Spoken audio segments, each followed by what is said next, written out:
Tape 6, Friday. Life wants to live. I came to half-sunk in about 3 inches of swamp water. It was pitch black. I twitched upwards, inadvertently tugging the thread of an acute pain which signaled that my 3-day headache was now in the companionship of a mild concussion. Slowly, my eyes adjusted to my surroundings, and I realized it wasn't pitch black after all. A thin ring of light, like the corona of a solar eclipse, glowed from roughly 20 feet overhead. Finally, the blunt stub of my mental pencil started to connect the dots. That wasn't an eclipse, but a sliver of sun from behind the manhole I back-tucked into to escape the taser baby and the trio of stuttering OBMs. I was in a world of hurt, but I'd narrowly escaped something much worse. A curved corridor of aged brick extended as far as I could see, its floor submerged in a river of greasy brown water that I'd been marinating in and ingesting for an unknown period. Hours? Days? I tried not to think about the legions of subterranean bacteria now squatting in my stomach. Fortunately, I'd had enough sense to interrupt my fall with a gymnastics classic, a half-twisting layout. Without it, I'd have landed face down and punched out of my shift with the living as a wet lunch for whatever face-eating creatures were slithering through the sludge at my feet. Part-time detective tip number 17, celebrate little victories. I did not die in a sewer. Well, not yet. Whoever had sealed me down here, likely the OBMs, had hoped it would be my tomb. Even if I could climb back up, I doubted I could open the cast iron lid. That meant my only way out was forward. This water is too thick to be water. No, not again.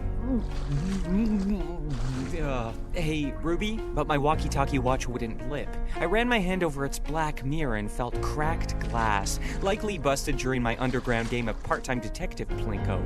Oh, Ruby must be worried sick. Or not. Most likely not. But if those OBMs had been sent by Eve to silence me, they still needed to close the loop. If I was in danger, Ruby was too. I had to get out of here, and fast. Each new step alerted me to more cuts and bruises I'd acquired during my fall. I had a dwindling reserve of energy, and a suspicion that a nap down here would quickly turn me into rat bait. In near total darkness, I wasn't going to be able to rely on sight. I'd have to use my other senses. All I smell is wet funk, so I listened. Please tell me those aren't the mouth stylets of some hungry sewer cicadas. No, they're too metallic. And this time it's not Verna's typewriter. Teaspoons on the side of a china mug? Crochet hooks akimbo. Stainless steel castanets. I've got it! That's the hi-hat of a subterranean jazz trio! I focused my energy and sloshed towards the sound, arms extended so as to avoid an unscripted meet-cute with a brick wall. Jazz Cats are the scientists of music. They'll be able to get me to street level.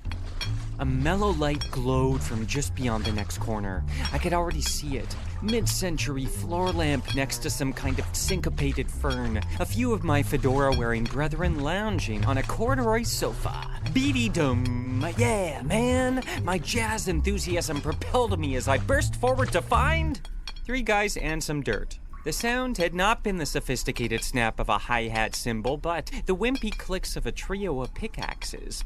Digging down. Of all the places I was looking to go, down was not one of them. They introduced themselves as the Nihilists, not in reference to the work of German philosopher Friedrich Heinrich Jacobi, but the Egyptian river. Get it? Nihilists? I probed further. These guys were Egypt enthusiasts who'd heard a rumor that the city had been built atop a pyramid of our very own. One that had nothing at all to do with Forest Hill mansions or MLM foot scrub kits. They were clearly seduced by something, which, despite my blunt force trauma-related fatigue, activated my part-time detective instincts. I flicked on my recorder. So could you please introduce yourself? Hi, my name is Daniel Reed. My name is Mark Keller. I am a white male with blue eyes and brown hair, and I am a writer and a performer. My name's Lucas Mercier. I am from Kingston, Ontario. I'm a Canadian. I have a background in theater and ancient history, and I'm just really happy to share whatever knowledge I have on things like Egypt and ancient Greece. I'm trying to remember. When I went was like, this would have been 6 years ago, maybe. It was in the spring of 2002. I was 16 years old. It was a school trip. Probably the last time a school ever went to Egypt. I've always had a really great connection with cats. And if you know anything about Egypt, is that the Egyptians worship cats. And so a couple of my early elementary school projects were on cats. And eventually my teacher's like, you gotta stop doing cats. I was like, well, who else really loved cats? The Egyptians. Prior to visiting, it was definitely one of those things that, like, at some point I'd love to see the pyramids. It's one of those big bucket listy type things. So, certainly on a personal level, there was some level of curiosity. And it's one of the things that, like, when you're growing up, it's like, oh, there's these things, the pyramids are one of the wonders of the world. I loved Egyptian mythology growing up. I think a lot of queer kids are really drawn to Egyptian mythology. I did Egypt classes at the ROM on Saturday mornings when I was a kid. I was a bit of a macabre child, so I loved hearing about how they took the brains out of the nose and put them in the jars and the different organs. You were smiling from ear to ear telling me this. Egypt was formed, like when we talk about Egypt, somewhere around 3100 BC. And it goes all the way up to the Roman Empire and ends in 30 BC. So we're talking 3,000 years of civilization. I think there's also just like a lot of drama. Yes. And I think there's also a lot of kind of really cool, strong female presence in the hieroglyphics and in the mythology. And so, Or men who wear eyeliner. yeah, exactly. The theatricality of it is what drew me in. Also, I was reading a lot of Anne Rice at the time. And her second book, the title is escaping me right now, had a lot to do with Egypt. Hey, Ruby? Oh, damn it, my watch is dead. Sorry, Mark. Had you been into vampires too? Yeah, I was really into vampires. But that's besides the point. Note to self, is it though? I had an 18-hour layover in Cairo, which was not a lot of fun. I landed in the city at something like 6 a.m. and my flight wasn't leaving until maybe 11 p.m. or something like that. And I was like, look, you know what? I don't know if and when I'm going to be in Egypt. And I feel like if I'm going to be here, the thing to do, the one image that everyone kind of has of Egypt is like, I got to go see the pyramids. Cairo is a very large city, which I didn't quite appreciate. It is the largest city in Africa, I believe. Like tens of millions, maybe 20 odd million people or something. I didn't realize it's real big. The airport is located on like the eastern outskirts of the city, and the pyramids are on like the western outskirts of the city. I was like, hey man, I want to go to the pyramids. He's like, cool, we got this. And then proceeded in possibly the most unsafe car journey of my entire life. Like, I've traveled a lot and I don't think I've ever felt so unsafe in a vehicle in my entire life. Wow, like speed, steering, what was the issue? Mostly speed and the closeness of other cars. So it was a good 45-minute drive to the other side of the city. And we're on the highway. You're only about a meter away from all these other cars. It was an extremely nerve-wracking, 3/4 of an hour going across this. And no one seemed to care. No one seemed to care. We're all cruising, just absolutely belting down the highway. I was reminded of my breakless bus ride to the mall. We're getting closer. And I mean, they're big. They're pretty big things. They stand out. And so, yeah, you just kind of see them loom out of the distance. And all the pictures, it really looks like it's the middle of the desert. Are there cars going by on the highway or something? It's really close. It's really it's like city and then boom, city ends and you've got desert, but the pyramids are right there. Wow. The road is like 100, 200, like not even 100 meters away. It's very close. Like there are people whose daily commute is going past it. It's like a couple hundred meters to like the main highway. Wow, because a lot of the photography we see, they look quite removed, but it's not in the countryside by any stretch. No, that's just because they're facing towards the west or to the north because the city is right there. But all the pictures are taken from, the city side, so you don't see any Yeah. back. And just lots of guys with guns and giant like assault rifles. There's, a million tourists around the place. With that said, were they as big as you imagined? They're pretty big. I mean, the interesting thing is like there's such a strong there's this weird like kind of elemental impression they give you because they're very, very big. Egypt at the time of the Old Kingdom, it's a three-pronged reason why the pyramids get built. And one is the Nile, and it makes people have available time. Like the resources in Egypt are everywhere. There's gold just coming out of the mountains, like just, and here's crops just growing on their own. And so it just made an abundance. And the third prong is religion. Mm-hmm. And it's the rise of localized gods like Horus, and the pharaohs themselves were considered gods, and so they were given godlike treatment. And while if the gods lived in great palaces, and so the bodies of the pharaoh had to live in the world of the dead, but they still got to take physical things with them. And while the pyramids would have been their physical palaces in the world of the dead. It's very hard to describe. It's kind of like look at a skyscraper. A skyscraper is objectively really tall. It's shiny, it's steel and glass and whatever. This is basically kind of like a giant pile of rocks in that sense. Like it's big blocks of stone, but it's just everything about it is big. The Great Pyramid weighs 5.7 million tons. I can't even imagine what that means. I know, right? What weighs 1 ton? Like, I don't know. An elephant? An elephant? A car? Wow. I don't know. Yeah. No one knows. There's lots out there about how they were built, but then there's also lots of theories that it was aliens. What do you think? I don't think it was aliens. Everyone thinks like, oh, the pyramids are great and mummies are cool, right? But for me, it's like, I see the pyramids, and to me, it's a statement of human engineering, of human greatness, of human capability, of what we can achieve together, right? Yeah, if only we could figure out a way to do all those amazing things without slavery, huh? Well, that being said, it wasn't really done with slavery. How is it done? Aliens? It's aliens, right? No, it's not aliens. So they were built by a peasant force that required by law. Just to walk along one face from like one corner to one corner is like a good 10, 15 minutes just trying to get from one corner to the other. Like if you tried to walk around it would take you like half an hour. There's 3 of them, right? Oh, you're the expert. Like throughout Egyptian history, we have certain periods of high point civilization, all right? And so the Old Kingdom goes from 2649 to about 2152. The Middle Kingdom goes from 2040 to 1690, and then the New Kingdom goes from 1550 to 1070. Those are all BCE. Yeah. All the pyramids, of which there are 118. 118? Yes, it's not just the 3 Great Pyramids. There's 118 pyramids, and they were all built during the Old Kingdom. So even though on one level you look at it and you're like, yeah, it's just kind of like a bunch of cubes of stone stacked on top of each other, cumulatively you kind of stand back and you're like, yeah, no, this is real big. And it does have that kind of, I don't know, almost like an elemental-ish kind of impression on you. There's 2.3 million stones in the Great Pyramid. Oh my God. And each stone averages between 2.3 and 15 tons. Like, it's just really impressive. So it's like, you kind of wonder, like, why am I being impressed by this massive pile of rocks? But it is very impressive. Each pyramid takes about 20 to 30 years to build on average. I'm assuming you couldn't touch them at all. You can get pretty close. I mean, I know that in recent years, they've gotten a bit more strict about it. Like, you can't climb them. Because I know there has been issues that tourists in the past have, like, tried to climb it, and the Egyptians do not take kindly to that sort of behavior. No. Yeah. And also, it's so big, you could very easily hurt yourself, I'm sure. Oh, God, yeah. Yeah. Not to mention, it would also be, like, quite hard. Because, again, the blocks are very big. Like, it's not like walking up a set of stairs. Wow, I can't imagine. Okay.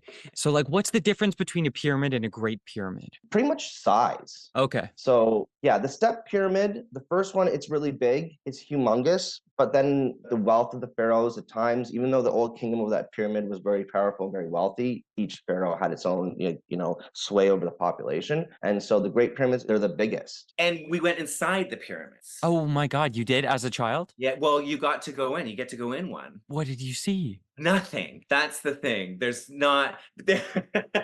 So there's one designated area where you can go inside that you had to book or get a special ticket for that. So I didn't have that one.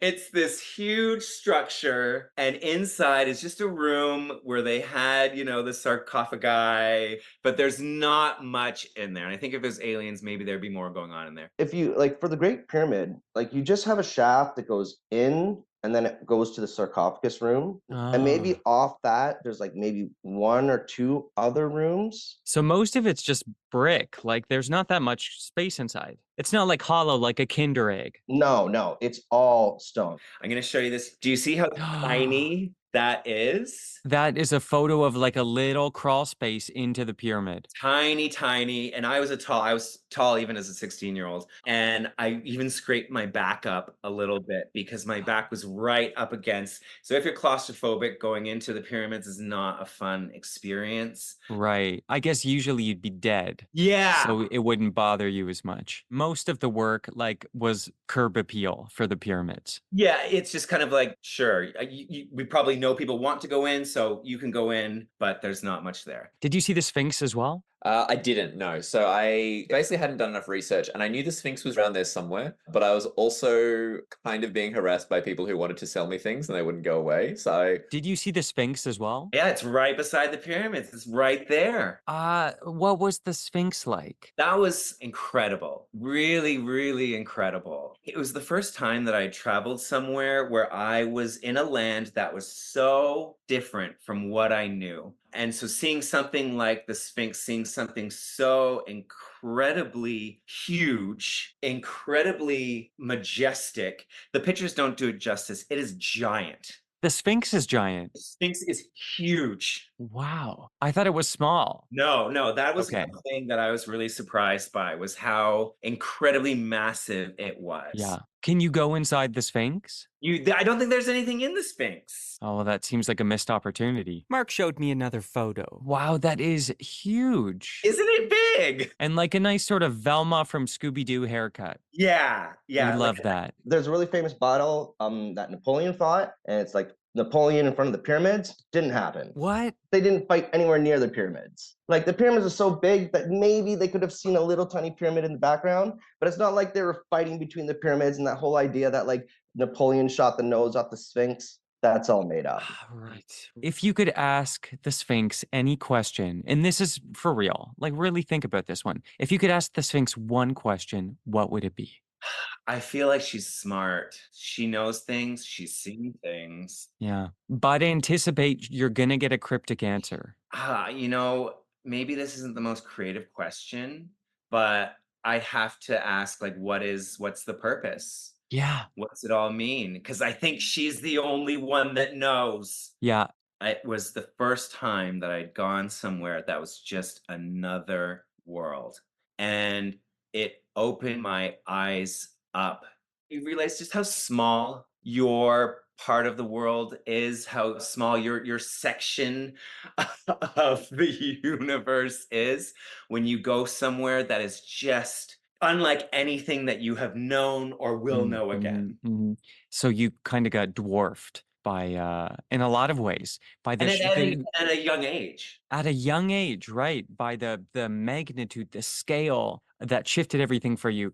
After I left the pyramids, I then there was this like market, and I was wandering around and I saw that, and I'm like, I was very keenly aware that this is like marketed at tourists, but I'm like, look, again, I don't know when I'm going to be back. I think this is kind of cool. I like the look of it. Just like Australian Lauren #2 had at the Dunkaroos factory, he pulled off his fiery red ponytail to reveal a tattoo of an eye emblazoned across his scalp. So this is if I'm remembering my Egyptology correctly, the Eye of Ra, I want to say. Like the sort of, I don't know, traditional Egyptian mythology eye depiction. What was it with Australians and their scalp tattoos? Unsure of what else to say, I turned to Mark. One more question. Did you try and give any of those guards your phone number? Absolutely not. It was not the place for that. Okay, read the room. A good whistle can cut through any room, but its reverberation through a low-ceiling sewer system is something you feel in your back molars. The chastised trio grabbed their shovels and got back to work, frantically throwing dirt over their shoulders to make up for the time they'd spent answering my questions. And then, like the marquee star of a cabaret act, a silhouetted figure sloshed into the doorway. Even calf-deep in foamy muck, they had the air of an alpha. And, as a lifelong beta, I would know. That's an incredibly pointy head. But as they walked towards the work lights, I realized their head was of normal shape and proportion, and that they were, in fact, wearing a pylon. One spray-painted to look like a pyramid, tied beneath their chin like the hat of a southern belle with a strip of banana yellow caution tape. Maybe she'd huffed too many sewer fumes. Or maybe this was what passed as normal when you spent most of your life underground. Regardless, I sensed I was finally in the presence of an expert. I flicked on my recorder. Part-time detective case note, I'm speaking to a bioarchaeologist, anthropological archaeologist, and Egyptologist with a slight fascination with Assassin's Creed video games. Could you please introduce yourself? Yeah, thanks so much for having me. My name is Rose Campbell. I am all of the things that you mentioned. So my background is really in studying human remains from archaeological contexts. And I mainly focus in Egypt, but I work in other parts of the world as well. So Fantastic. So one thing that I know, and from people I've spoken to, a lot of people seem to have a childhood fascination with ancient Egypt, but then they move on and become, stenographers or whatever the case may be. Did you have a childhood fascination, and why did it stick around? I did, and I usually joke that I just sort of never grew out of it. I never grew up.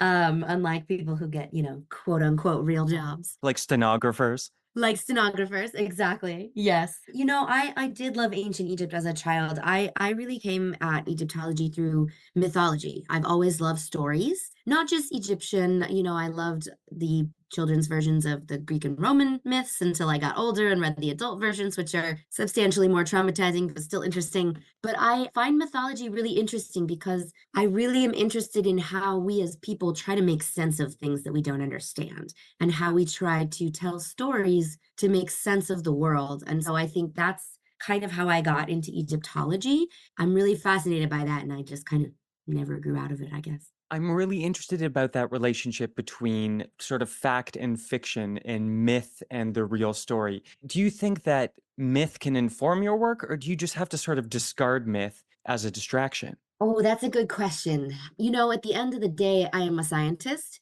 so I will always preference the things that I can observe.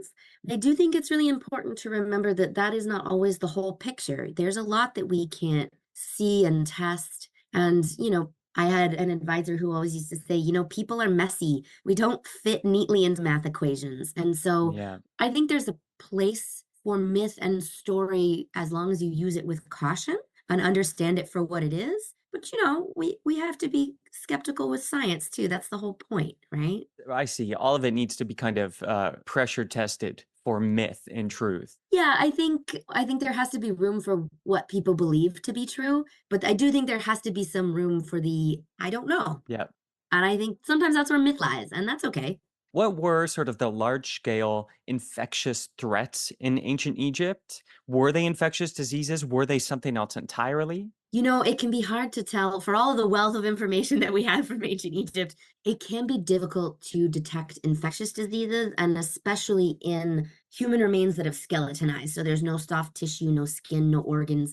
Because the thing about studying human remains is when they're very old, often you will only have the bones. And if you only have the bones, it takes a long time for certain diseases to impact bone. So things like infectious diseases that might cause death very quickly are not necessarily going to show up. Sometimes you can find that in soft tissue with like molecular tests. There's a few things we can see with molecular tests in skin and tissue. So there's been some evidence for malaria.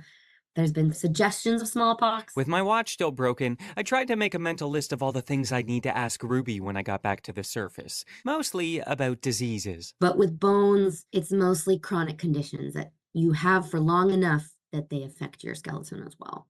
And were there any chronic conditions that were especially prevalent during, and I know I keep saying ancient Egypt, which is a very like layperson's approach. I understand that kind of encompasses, 3,000 years or something like that. But, if you can sweep through what you said, tuberculosis, malaria, were those the two heavy hitters? It's hard to say because we don't have tons of evidence of either, because it's just hard to get that molecular evidence. For non-infectious diseases, we do have evidence of cancer in ancient Egypt. So one of my other side projects is researching cancer in antiquity, and we do have some evidence for different types of cancer in ancient Egypt, other conditions like broken bones and things like that, but it's hard to tell with infectious diseases, right? Mhm. Do you have any information, though, whether or not these treatments were effective about how ancient Egyptians would have tried to combat these infections or diseases? We are lucky enough to have some ancient Egyptian medical texts, which are very interesting. There's a few different ones, and they're set out in a very methodical way. Here's what you observe. This is how you treat it. This is the prognosis, if you think it'll be successful or not. Of course, the tricky thing with something like that is they don't say, Trevor had a cold, so I gave Trevor this remedy, right? It will say, is their skin hot? Is there a swelling? Is there something like this? I felt like Dr. Rose was reading a list of my recent symptoms. We as modern scientists kind of have to deduce the possible diseases they could be talking about. Hmm. They mostly applied topical treatments, so things like poultices, ointments, and we're able to tell from the ingredients of those that there are properties of some of the ingredients that could have been effective. Right. Like, what are some of the ingredients I could find in the recipe of an ancient Egyptian poultice? Dung appears fairly Mm. frequently. Sometimes it's herbs, honey, milk. Sometimes you'll see blood occasionally. They did a lot of fumigating type of treatments. And so Oh, those ones will tend to have like dung or fragrant herbs or sometimes like vegetables, things like that.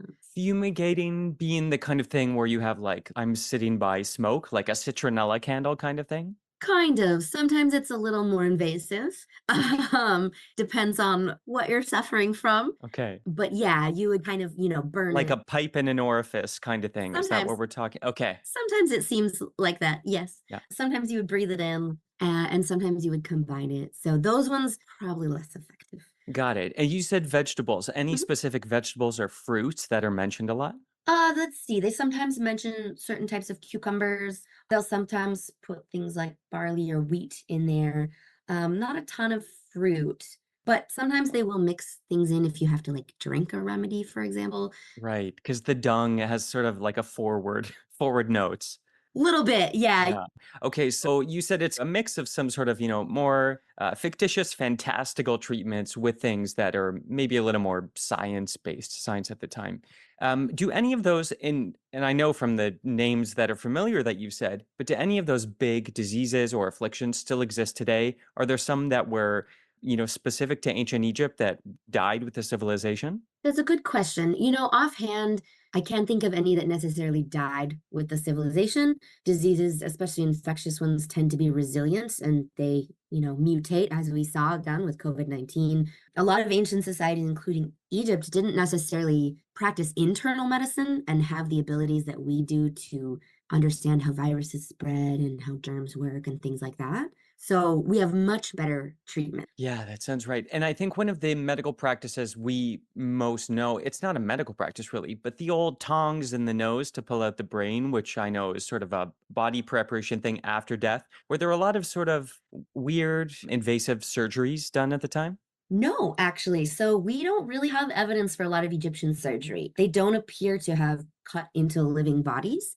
They did know how to set bones. Part of the Egyptian conception of the body, right? You want it to be whole in order to go into the afterlife. So even mummification, which feels invasive because, yes, you're totally right. You're pulling out the brain, all of this stuff. But the idea is to keep the important parts of the body intact and whole for the afterlife. They just didn't really think the brain was that important. What about why people got sick? Did ancient Egyptians moralize disease in the way that other cultures do, or we sometimes do? Not, I think, in the same way that we do, where there's associations with your sort of moral character. There was some conception that certain diseases could be caused by, and I use this term very loosely, sort of evil spirits, kind of, or some sort of bad influence or unsatisfied spirits of the dead or something. What about, I think a lot of the things we think about ancient Egypt and diseases have to do with the book of Exodus from the Bible. We have all these plagues,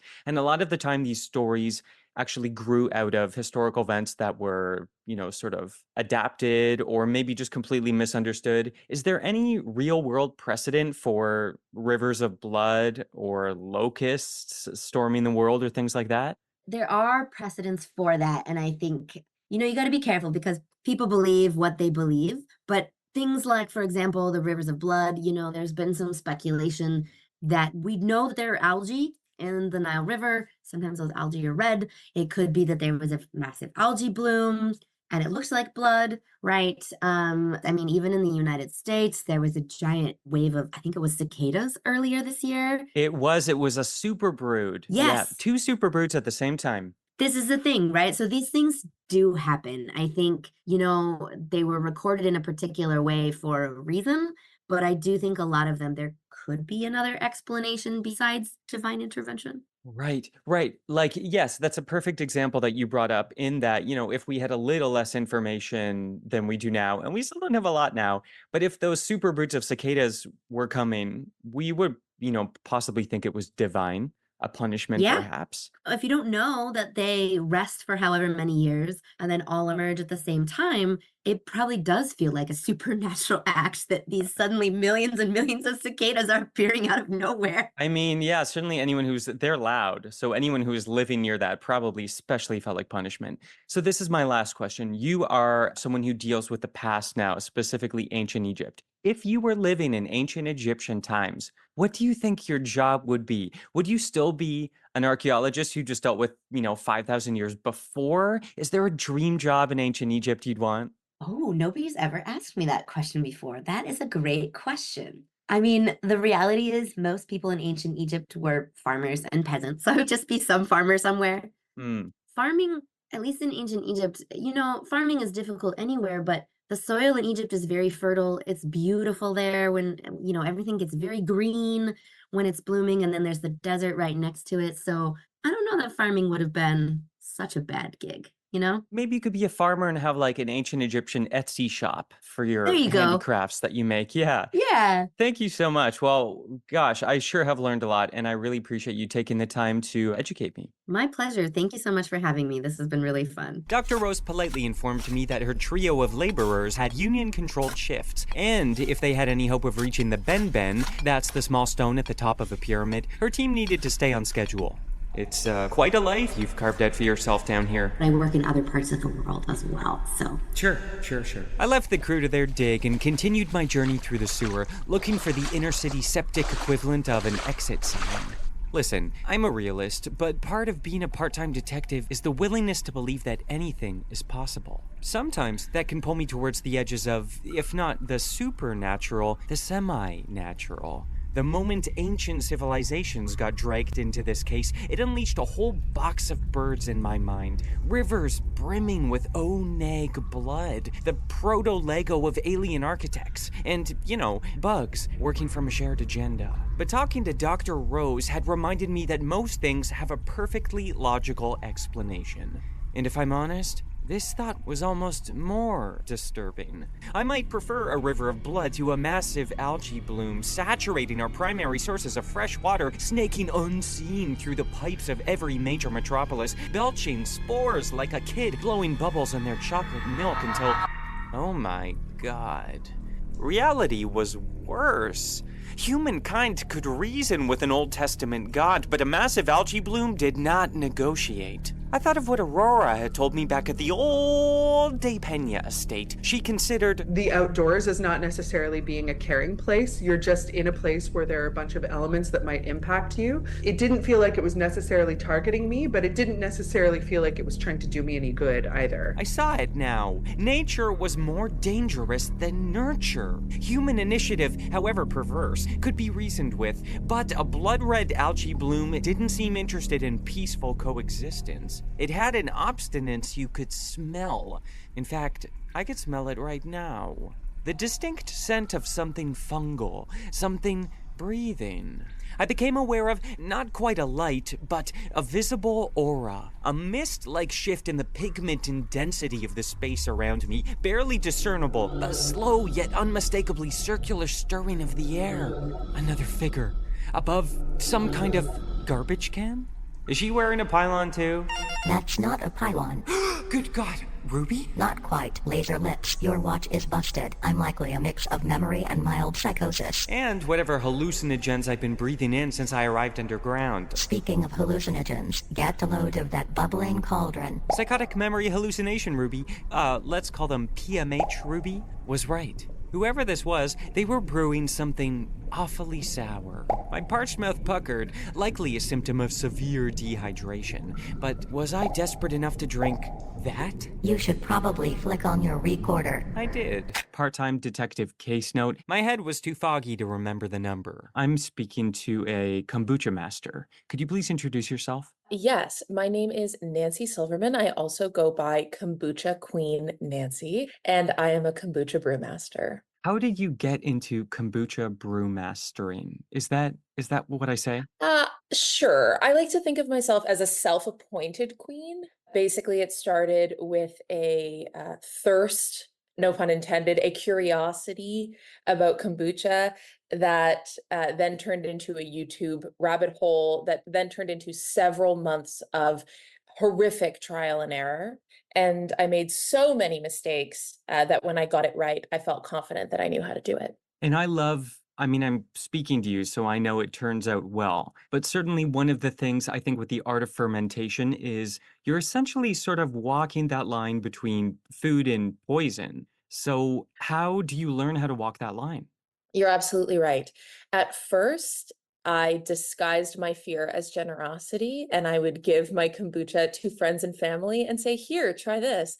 And if they were still alive the next day, I would then try it. Come on. Did anyone get even slightly sick? No, you know what? I followed the rules that I had read online.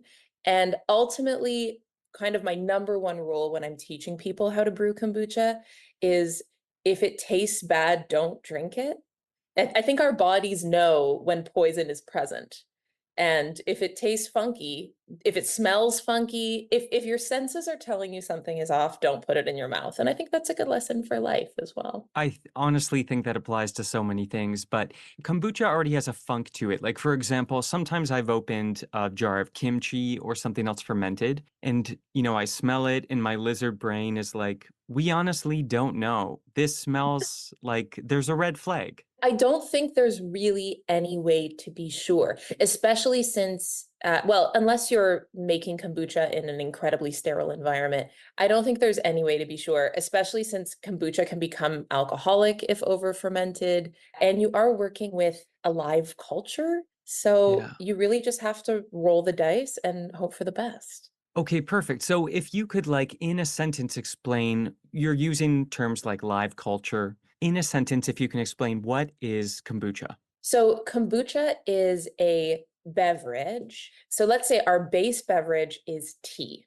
It's either green tea, black tea, white tea. It needs to be a caffeinated tea. Without the presence of caffeine, nothing really happens. So you don't want to make kombucha with decaf tea. Okay. So you start with a caffeinated tea, and then you add what we call a SCOBY. And a SCOBY is a living yeast bacteria that is hungry for sugar. One sec.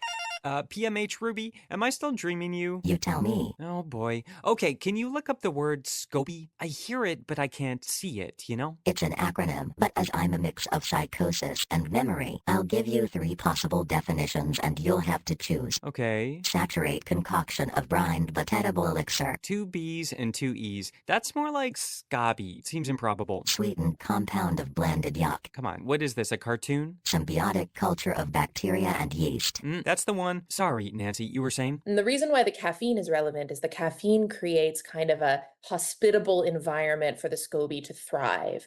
So you pop your SCOBY, your yeast bacteria, into the tea, and then you add the most important ingredient, which is sugar. A lot of people think of kombucha as a highly sugary drink, but it's actually the opposite, because what happens is the SCOBY eats the sugar and spits out a series of acids. acids like vinegar or malic acid, which is commonly found in apples, or ascorbic acid, which is vitamin C. All of these acids are the product of digestion. It's literally SCOBY poop. Right. And so by the time the SCOBY has digested the majority of the sugar and turned it into acid, that's kombucha. So kombucha actually has quite a low sugar content because most of it is gone. Are we ever eating or drinking the SCOBY?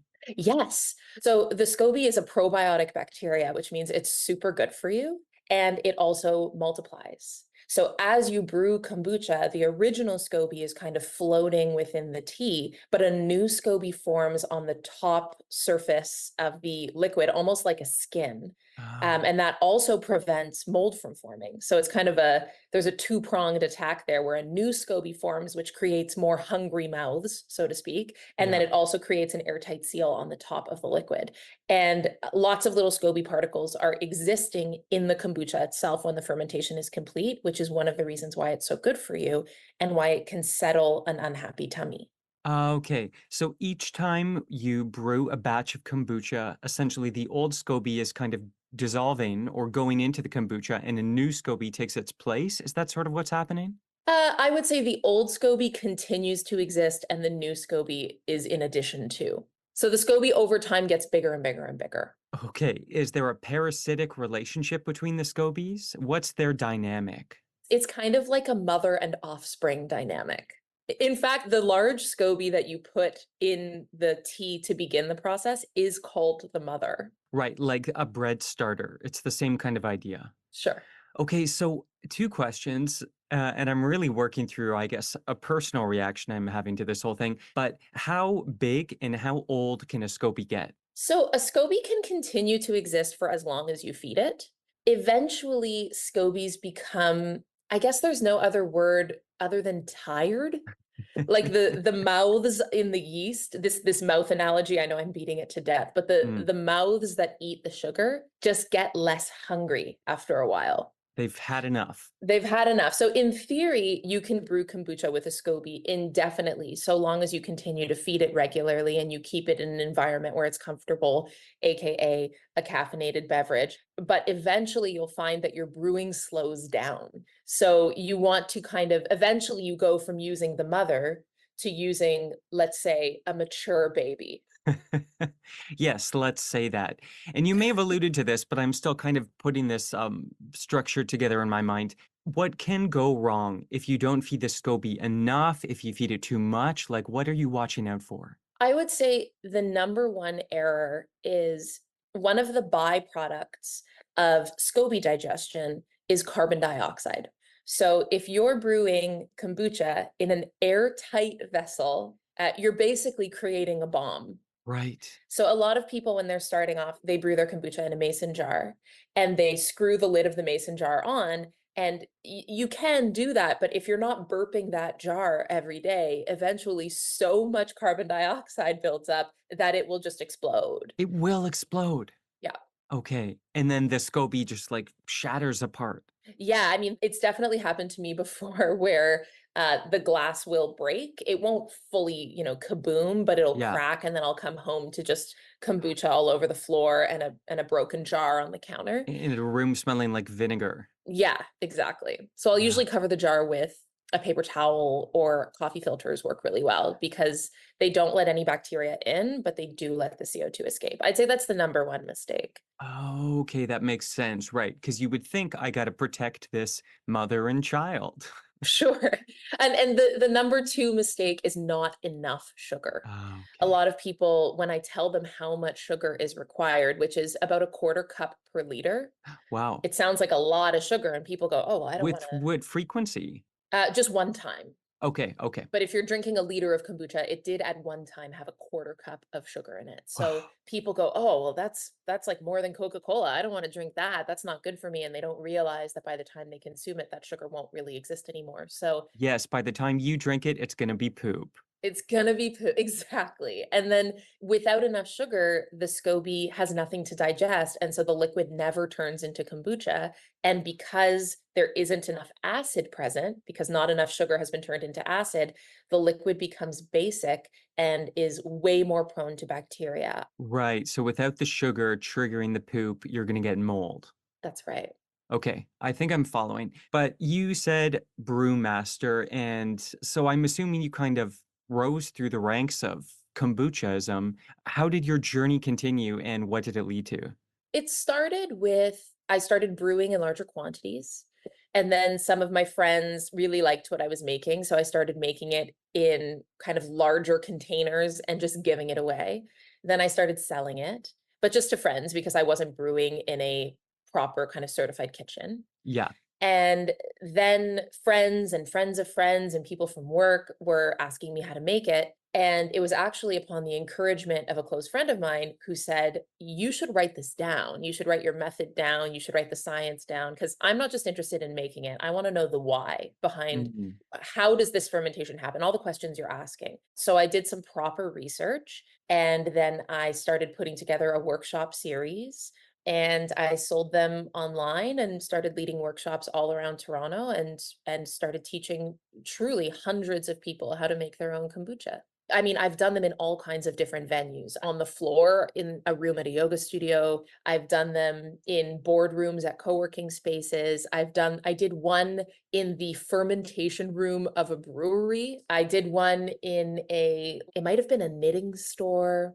I mean, I did it over several years. So I'm picturing this room. Is everyone sort of in front of their own cauldron? How do you set it up so everyone has space to brew? You're definitely making it sound much witchier than it is, but That's not a bad thing. so everybody has their own station that has a brewing vessel, and then we would basically brew a batch together. I would give everyone their own baby SCOBY that was made from my mother's SCOBY, which is really what you're paying for because it's hard to find a SCOBY. Mm. And then I would talk them through the method. And certain things take time. For example, you need to brew the tea until it's quite concentrated. So while the tea was brewing, I would teach them about the science of kombucha, the recipe behind it. We would do pop quizzes. I would cover some frequently asked questions, and it would be a comprehensive workshop. The most appealing part of the Kombucha Queen Nancy experience, which I used to call Booch University, Okay.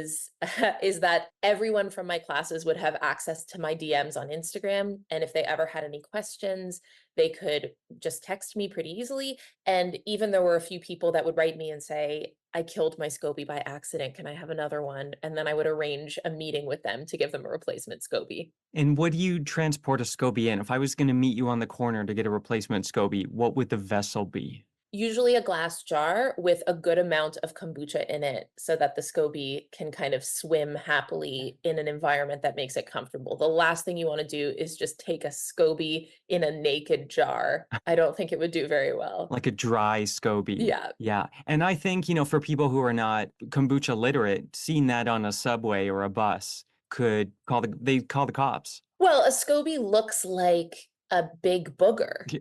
So it could be alarming to see. Oh, yeah. This is my final question. I know, there's so much we don't know about creatures and animals and science.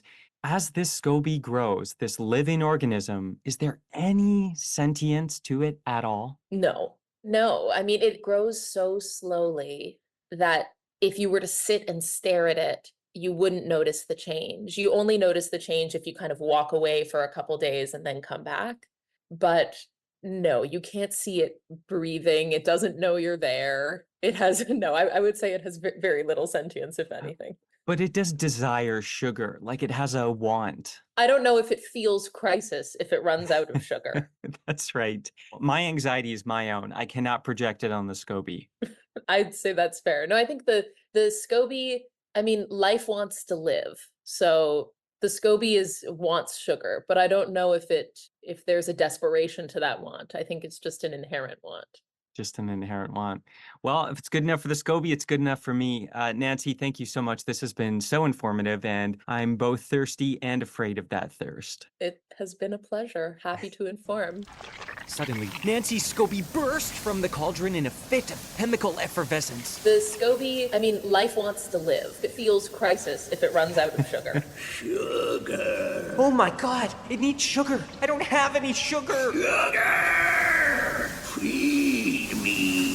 The foam overwhelmed the room, each popping bubble exerting a gaseous vapor that hid my schnoz like a huff of homebrew bleach. Part-time detective tip number 11. The average human brain contains around 100 billion neurons. A part-time detective needs them all.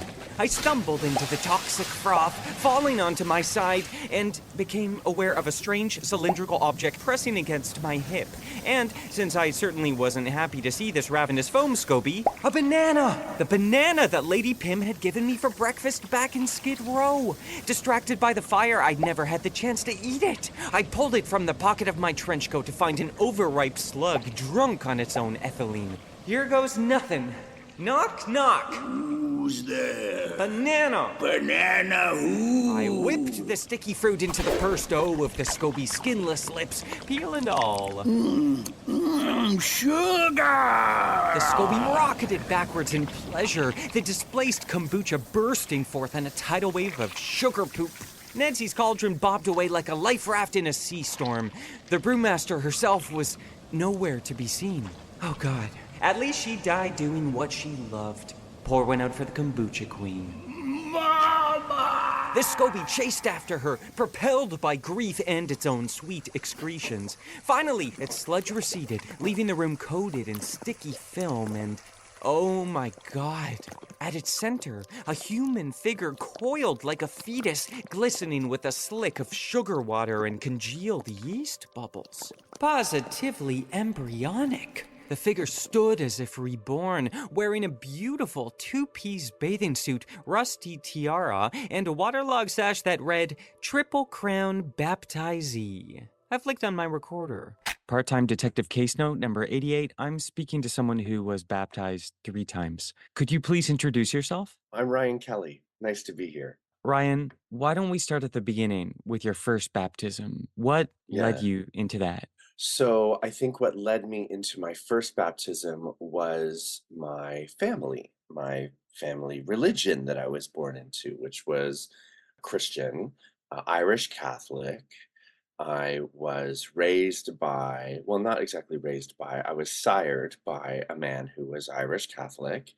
And our whole family was baptized in the Catholic Church, and I grew up in elementary school in the Catholic school system. So baptism, and then of course, following all the sacraments, communion, confession, I think last rites happened in grade 7, and then just kidding. No, I'm just kidding. And then confirmation in grade 8. Yes, I was also raised Catholic, and you know, there is sort of like ostensibly you're given the option to double down and all these things as you go. But of course, you're not going to be the one sort of abstaining as a 8-year-old to get your first communion. You just kind of go through it. Yeah. Confirmation as well. I went through all the steps. And then once grade 8 came around, I was like given the option to go to the Catholic high school or the public high school. And my heart led me to the public high school to escape. You were allowed to choose though. Not according to my father, but the one thing that my mom sort of stood up for in my relationship with my dad was to not make me go to the Catholic high school because of my experience in Catholic elementary school, which was not that fun. I mean, my baptism was great, but who doesn't love a pool? Who doesn't love a good splash pad, right? And a priest. So, but apparently I got like a lovely little candle that I kept in my drawer my whole life that said I'd been baptized, and a little card with a saint or maybe the Virgin Mary on it. I don't have those items anymore in life. So I think my candle is somewhere. Do you remember your confirmation saint? No. Okay. No, I don't. I remember very little of the details surrounding much of my Catholic tradition or like rituals. I don't really I didn't really hold on to them. What I did hold on to was the belief system that Jesus and sinning and God and religion and being a good person Mm. and carrying through on promises and fidelity and things like that. Not that I was not that I was infidelitous during elementary school, but my father was. Oh, I see. The steed who sired you. Yeah, so I was shifting definitely as I was getting older into this idea that the religion that I was born into was kind of a bit of a hoax, actually. And so that was, and also too, the bullying at the Catholic school was too much for me to bear. So Yeah. wanted to start fresh in grade 9 at the public high school, so the bullying could start anew. That's right. A whole new slate. And yeah, instead Yeah. of like a crossover. That was the problem with the bully, and it was too tied to the old things they hated about you. And the saints. Yeah, and the So saints. That's the Catholic school paradox. It It can really be is. really tough. Mhm. Yeah. Okay. So it sounds like you were kind of falling away. So you went to public high school and trying to kind of find your own, the Catechism of Orion. Yes, yes, and my older sister had gone to the public high school because the Catholic high school wasn't built at that time, and so I wanted to maintain the trajectory. I pushed on that, and I won. I got to go get away from the terror of the Catholic system and more into the Yeah. maybe the anarchy of the public school system. Yeah. It's more kind of like a secular rage. Yeah, it had a different vibe. Yeah, yeah. Refreshing, some might say. So you went there, and it sounds like this would be the happy ending, like you kind of started to build your own ethos and chart your own path. Sounds like it might be the happy ending. I look down to see a slight fissure in the sewer floor, expelling a small but steady trickle of water, like the Holy Spring of Lourdes. Well, I know there's 2 more baptisms to go, so how did you get drawn towards the second one? What was the seduction? So the seduction was art.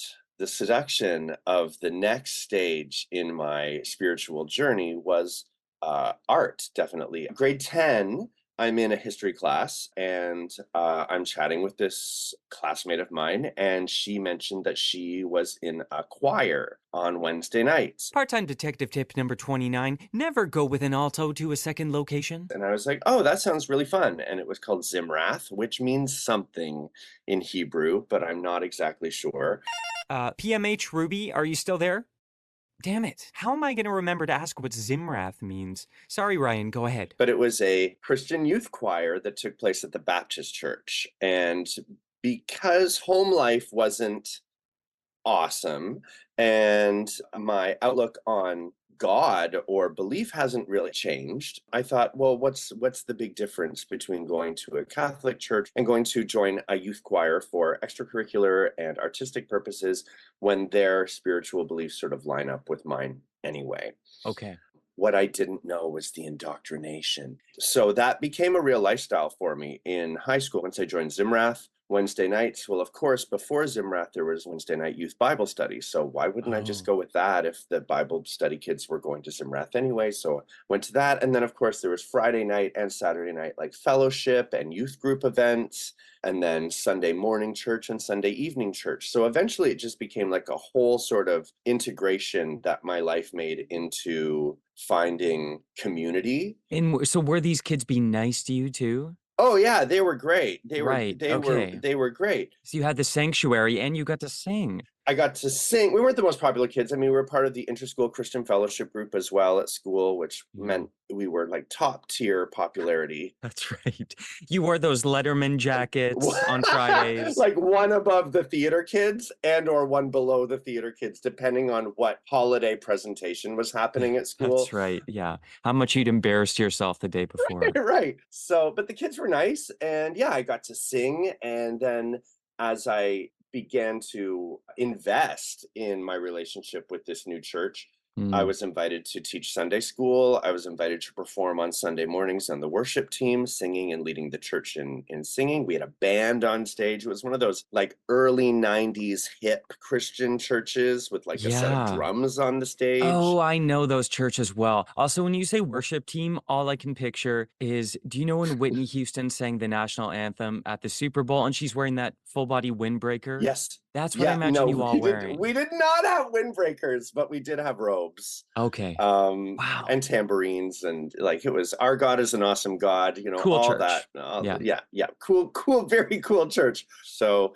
after doing that for a year or so and committing to the Lord, there's always a call to the altar to recommit yourself to Jesus. And so I determined that my commitment, it wasn't a huge emotional or spiritual shift because of what I'd learned in Catholic school, but I also knew that it was infuriating my father that I was going Mm. to a Baptist church, which had its merits from my perspective, because I'm working with people who like actually kind of walk the walk. Little did I know. I mean, there's stuff going on behind closed doors everywhere, is there not? Yeah. So overall, the welcome I received at the Baptist church in high school it kind of saved me. Yeah. Life at home was not easy. Life at school was not easy, but at least I had the church and support, and also trust in that I could be like a leader. And That's right. That's right. You were being elevated there. I And I'm was. sure as a late stage teenager, that's intoxicating. Absolutely, it was. And so I was asked if I would be interested in having a full immersion baptism. Full immersion just meaning your full body like a dunk tank at a fair? Like a dunk tank. So Okay. sort of like no one threw anything at a target. That was happening to me at school. So then You're like, I'll do it, but no baseballs. no, please and thank you. No tomatoes, no bricks. Yeah. And so there was a section of the stage. It was a multi sort of leveled stage, but there was a part of the stage on the top level that lifted up and out, and it was a tank in the floor. Built into the architecture. Yeah, built right in. Like a false floor. Oh my God. Was it Yeah. always full of water? I don't know. And actually, I was literally just thinking that question as I was describing it, because I don't know whether or not they drained and refilled the tank.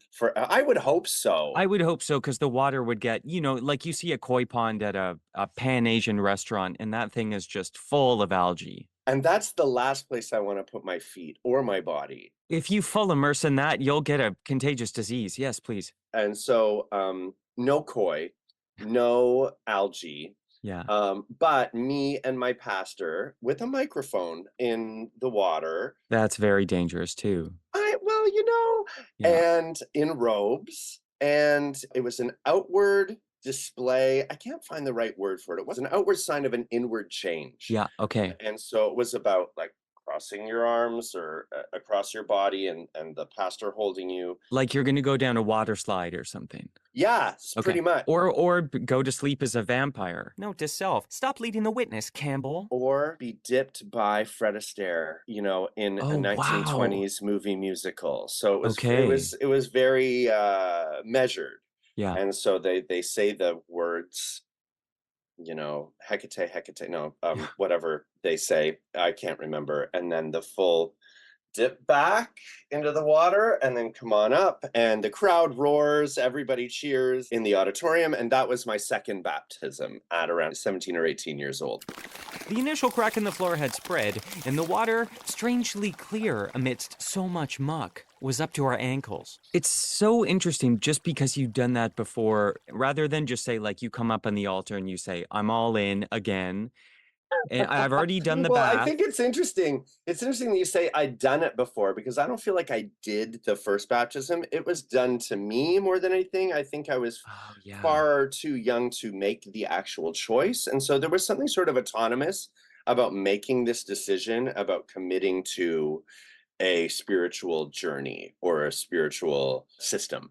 This makes sense, and I'm familiar with sort of the born again trajectory. What I'm really stumped about is, how do we get to a third baptism? Okay, so the great thing about joining the born again community was that everyone, at least everyone in my small circle of teen friends, were quite committed to the rules that went with being a born again Christian. And part of that was not having sex before marriage, not engaging in, lascivious activities. And so that gave me a great out to having a girlfriend and or having sex with someone before high school because I was gay. So it worked as a great sort of beard, perhaps, of Totally. sorts. Christ is the ultimate beard. Christ is the ultimate beard. That's right. And Trust me, I know a lot of gays who were saved by God in that specific way. I know a lot of gays that look like Jesus who have saved me a few times since then as well. So, Well, it's the Lord's work. I'm happy to hear it. and that's another story. So eventually I moved away from Bradford Baptist Church because my dreams were realized at a esteemed college for music theater. Right, that Fred Astaire dip really had an influence on you. That's what it did. It was it was the baptism that totally awoke my music theater desires. And so I thought, outward sign, inward change, Broadway. That's right. You're like, that would have looked better in a T-strap with a kitten heel. Or I'd say a 3-inch heel rather than with a T-strap. Well, yeah, sure. I mean, if your ankles can take it, but Cha-cha heels were not the if you're gonna wear heels, wear a heel. That's what I'm saying, and Yeah. learn to walk in them. So as I was learning to walk in heels in a music theater school, but I was a Christian, right? Because I, kind of left from the Baptist church into music theater, but I was quite committed to not being gay at that time and sort of pretty still into the encouragement that I got from the Baptist church about art and about performance and about my talent and about my purpose in life. So a year goes by of then juggling Christian ideals versus theater school. And I'm like, I can't keep telling people that I'm born again and that I'm straight when I'm having dalliances and experimentations in different areas of the school and or the mall with people that are of the same sex as me. And I was like, what is actually happening? And I'd already dallianced prior. This is a whole other story. Anyway, so it came out in the first summer after I went away to college. College was what it was, and my first gig that I booked was a cruise ship in 1999 that took me over to Europe, Africa, and the Black Sea, and Iceland, and et cetera, which was really fantastic. But while we were in Israel, we visited I think it was Nazareth, and the River Jordan runs through there. So we were by the River Jordan where Jesus himself, the man himself, was baptized by John the Baptist. The ultimate baptizer. The ultimate and the ultimate OG location baptizer. as well. That's right. The original baptizer. The OGB. So as we were walking, and I can't really remember the specifics about like the group that we were with. Maybe we were on a tour. We were walking by or at the River Jordan, and there was a group of tourists, maybe, and or believers, or both. You could be both. You can be both. Being blessed by a Spanish priest at the River Jordan. And I was like, what would make my dad really happy is if I sent a picture to him with me sort of getting baptized at the OGB, at the OG location. And so I asked if I could receive a blessing or a baptism by the Spanish priest. And indeed, they said yes, of course. And so I went in and stood knee deep in the River Jordan, and he said a prayer for me and then sprinkled or poured water over my head from the river. So this was kind of just a light shower as opposed to full dunk. Baptism light. It was a baptism light. Yes, it was definitely. And I think it was probably closer to the original baptism that I had rather than a full immersion, outward sign of an inward change. Did you have to pay him? No. Pro bono I mean, baptism. I've never had to pay for a baptism. It was a pro bono baptism. I think baptisms usually come with a charge necessarily, but I think you have to pay. I think it's like a notary because it's like the candle fee. Well, I didn't get a candle. I did not get a round of applause at baptism 3. However, I got a picture. I did get a picture from one of your friends. Yeah, yeah. Right, because you wanted to send it to your father. So that was sort of a father. Well, it sounds like 2 and 3. I'm going to say all 3 were sort of father motivated Oh, baptisms. yeah, there are issues. Yeah. There are certainly, connections there to my But dad. number 2 was a revenge baptism. Number It 3, what would you call it? Was it a tribute? Were you trying to honor the one who'd sired you? No, no, I don't know if I necessarily was. I mean, I think my father certainly had something to do with the why and the where. But at the same time, I thought my Catholic baptism originally was sort of like non-consensual, and then my second baptism was a little over the top and theatrical. And this third one, I just thought, I mean, I thought it was cool, first of all, because I don't know if I necessarily did not believe in God or did not believe in any sort of have any beliefs or anything like that. But I did think, like, I'm here and I have this opportunity. And the ritual, I think, made Mhm. sense to me. And so I thought it was cool. It was more for me. The third one was for you. Yeah, the third one was for me. And if we can zoom out, sort of, what do you think for you? What's the appeal of a rite like that? Maybe specifically baptism, but kind of in general. Like when you saw that Spanish priest in that river, what drew you to that? Was it him? Was it his nature? Was it the crowd? It was where I was. I think it was where I was. Yeah, somewhere that had lore. Yeah, because it actually lined up with the like yeah, exactly like you said, the lore or the I guess the Catholic religion had always seemed sort of mysterious and non-tangible Mhm. growing up as a child. Then in my mid-20s or late 20s, I sort of had I guess not necessarily settled with myself because it's always a journey, right? Our relationship with ourselves, Just but until death. just only until then or beyond. I mean, according to the lore. Yeah. And so I just thought it was lovely. I just thought it was peaceful. I thought it was beautiful. And the sun was shining through the trees and the light was really beautiful. The moment was there and the opportunity was there. And I thought, when am I ever going to stand on the River Jordan again where it first started? That's right. I'm willing to buy into the lore. Yeah, but even from a historical perspective, you went back, you had at that point done so many baptisms. You're like, I might as well try the original thing, right? That's yeah, and I despite the intentions behind a baptism to wash away original sin, an outward sign for an inward change, on all of these, it really doesn't do anything to you. Like I was not drastically reborn. The ritual was cool and a life experience, but I still was me on the other side of it, which is really interesting because of these ideas of ritual and like before the ritual you are one thing and then after the ritual you are changed or you are washed clean or you are anew, maybe a hoax. But Hmm. also too, I think the last baptism, which is the title of my biography, the last baptism I felt was about my autonomy, was about me making the choice to do it Yeah. in an environment that I had brought myself in a career or in a job or in a life moment where I was in control of making those decisions for myself. So it's funny that I'd kind of forgotten about it, but I think really overall it probably had the most significance on me being who I was at the time versus trying to be something that I wasn't. I mean, I wasn't really trying to be something I wasn't when I was a baby. I was being a baby. Well, I mean, I don't know. Babies come, it seems kind of put on to me sometimes. I kind of feel like they're untrustworthy at times. Yeah, you're Yeah. like, who is this for?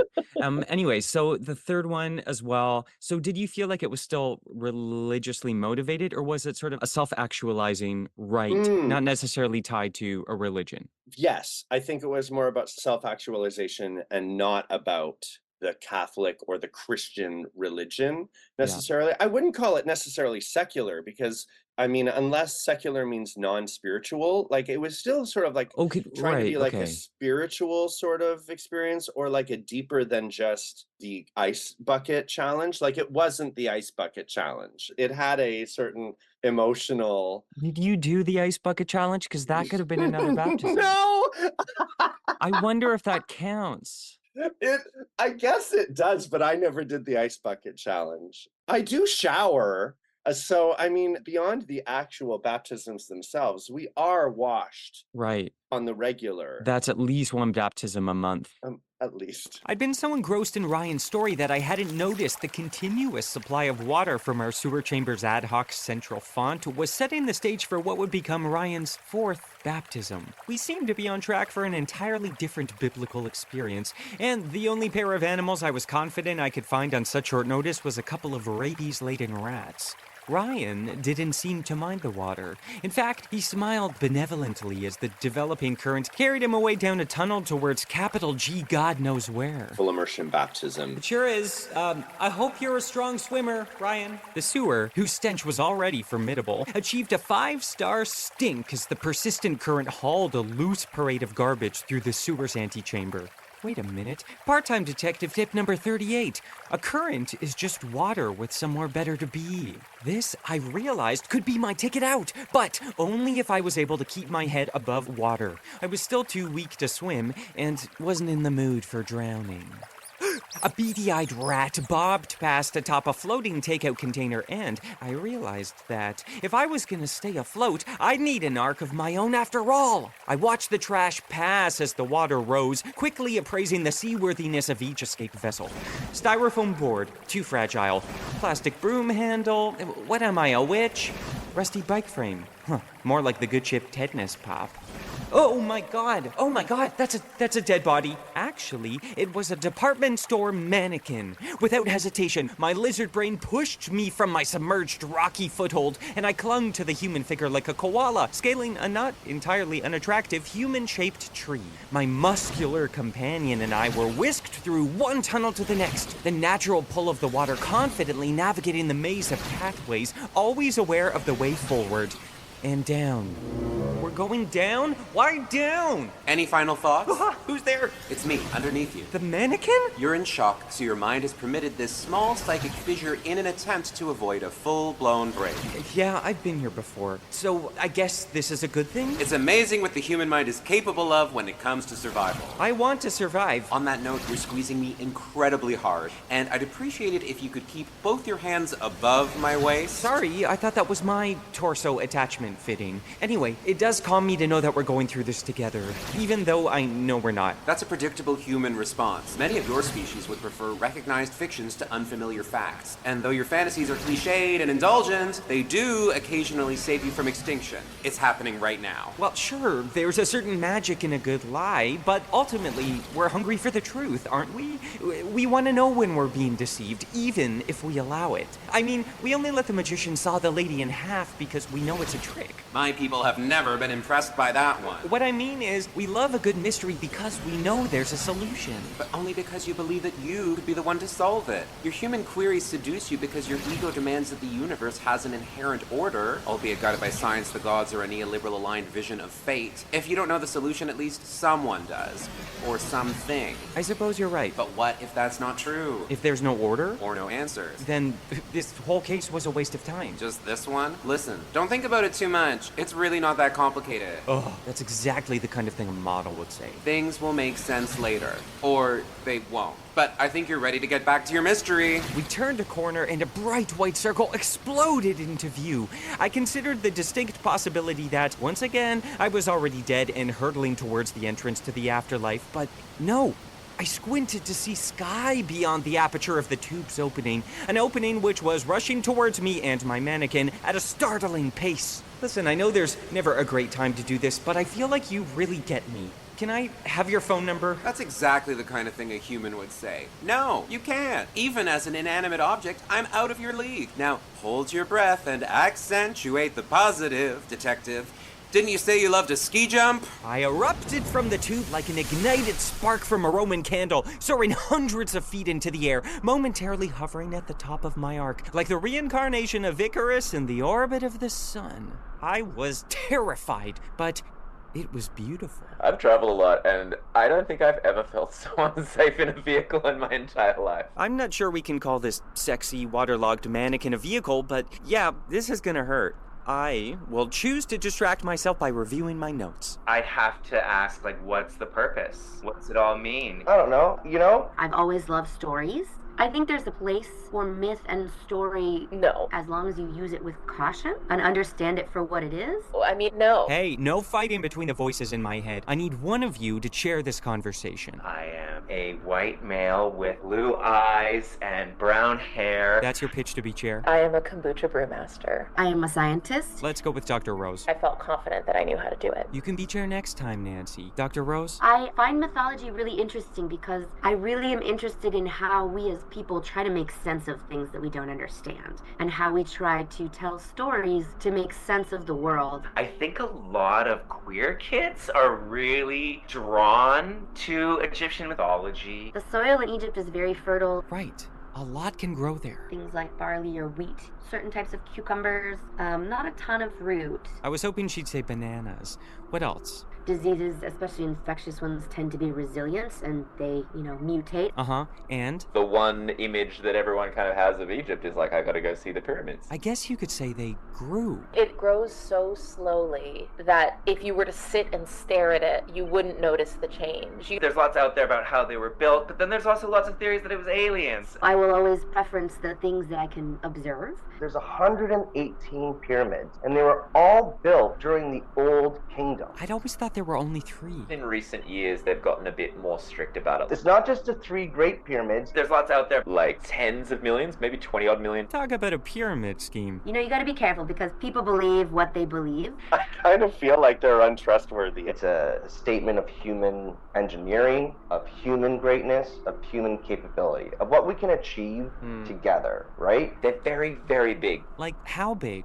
An elephant, a car. A big booger. Certain types of cucumbers. Okay, enough with the cucumbers. Let's go back to disease and contagion. We are lucky enough to have some ancient Egyptian medical texts, which are very interesting. I'm in a history class. Without the presence of caffeine, nothing really happens. Oh my god, especially those morning classes, am I right? I guess there's no other word than tired. Sorry, I'm pulling us off topic. I deferred to the chair. A lot of ancient societies, including Egypt, didn't necessarily practice internal medicine. We don't really have evidence for a lot of Egyptian surgery. But we can make an educated guess. I think our bodies know when poison is present. Right, instinct, because... infectious diseases that might cause death very quickly are not necessarily going to show up. And by death, you mean a rebirth. A transformation. An outward sign of an inward change. Diseases, especially infectious ones, tend to be resilient and they mutate. Okay, so there's this mutating disease that we can only detect by instinct. We're getting closer, we're getting closer. You're pulling out the brain.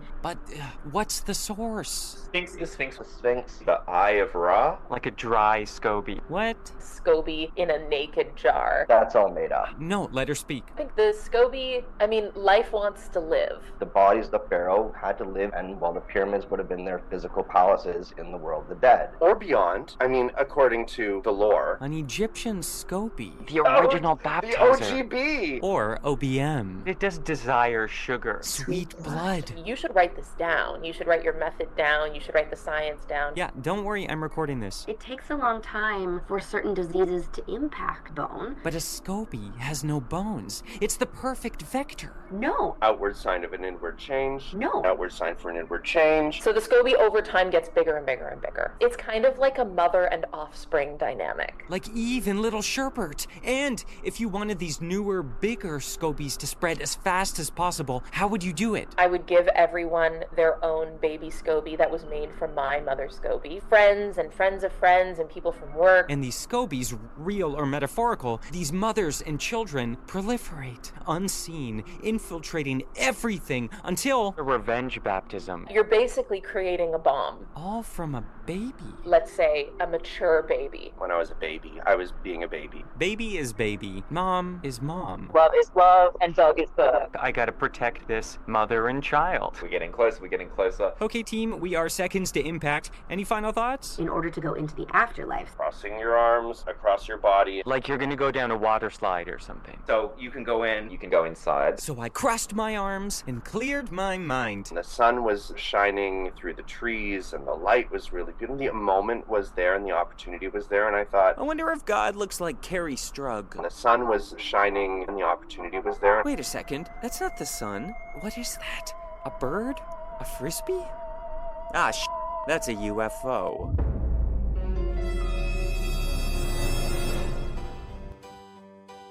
To be continued. The tape has ended. Please insert the next tape and press play now.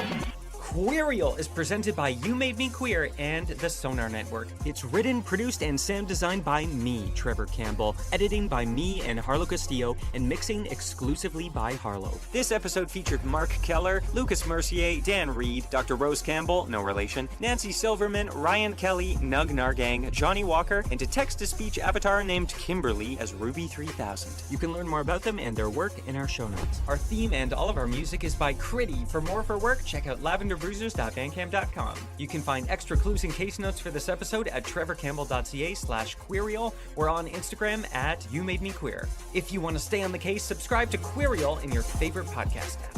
Until next time, be careful out there. Things are getting queer.